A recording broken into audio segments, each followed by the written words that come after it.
அழகான கிராமத்தில் கண்ணன் என்ற சுட்டிப் பையன் இருந்தான்.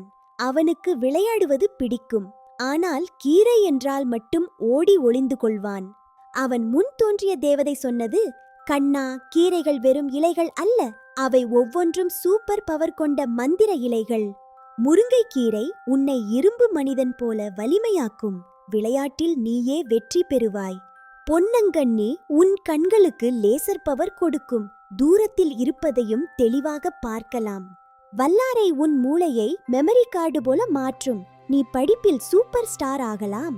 சிறுகீரை மற்றும் மணத்தக்காளி உன் வயிற்றை ஒரு கோட்டை போல பாதுகாக்கும். கண்ணன் வியந்து கேட்டான், நானும் சூப்பர் ஹீரோவாக மாறிவிடுவேனா? தேவதை, நிச்சயமாக என்று சிரித்தது. அன்று மதியம், அம்மா, எனக்கு சீக்கிரம் அந்த மெமரி கார்டு வல்லாரையையும் இரும்பு மனிதன் முருங்கையையும் கொடுங்க என்று கேட்டு ரசித்துச் சாப்பிட்டான். நீதி, கீரைகள் வெறும் உணவு அல்ல, அவை நம் உடலை வலிமையாக்கும் இயற்கை கொடுத்த மருந்துகள். ஆரோக்கியமே பலம்.